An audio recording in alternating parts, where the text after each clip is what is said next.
mas mabilis at mas abot kaya. Ito na ngayon ang panata sa serbisyong medikal ng Eastern Pangasinan District Hospital matapos itong mapagkalooban ng makabagong CT scan machine. Sa ilalim ng pamumuno ni Governor Ramon V. Gico III, unti-unting natutupad ang pangarap ng mga Pangasinense na magkaroon ng dekalidad na pasilidad para sa kalusugan, lalo na sa mga pampublikong ospital. Isa si Lisa sa mga pasyenteng nagkaroon ng agarang benepisyo mula sa bagong kagamitan dito. Siya kasi ay sinugod sa ospital matapos ma-stroke.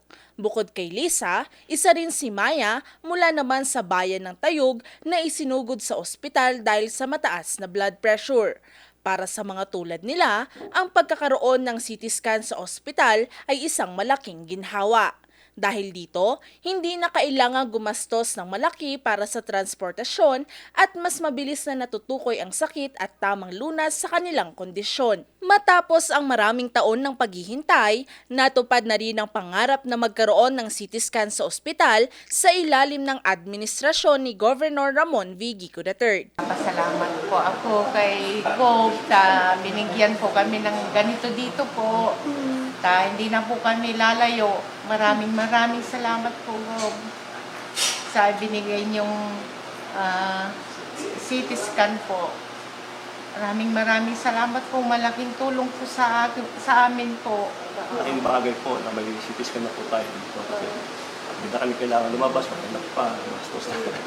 Napakalaking bagay po yan kasi kaya nagpapasalamat po kami kay Governor Vico na nabigyan po tayo dito ng machine para hindi na po lumayo yung mga kababayan natin na kagaya namin na mahirap din. Maliban sa CT scan, mayroon ding naging pagbabago sa mga ospital ng Pangasinan.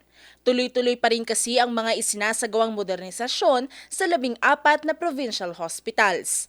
Tinitiyak din ng pamahalaang panlalawigan na maging maayos at malinis ang mga ospital, pati na rin ang magandang pakikitungo ng mga medical staff sa kanilang mga pasyente. Kaya po, tinututukan po natin ang pagpapaganda, improving our hospitals and the public health program and system of Pangasinan. Ma'am, dahil dito sa mga bago natin at modernong equipments na galing po sa ating provincial government, napakalaking tulong po ito sa mga constituents ng 6th District. Kasi po, ito po, we have 8 catchment municipalities po dito sa 6th District. So you just imagine, naunid na po nilang pumunta pa sa malayo just to avail of the CT scan services. Dahil sa mga pagbabagong ito ng mga ospital, pangako ng pamahalaang panlalawigan na dekalidad na serbisyong medikal ang ibibigay nila sa mga Pangasinense. Valerie Dismaya, RNG News.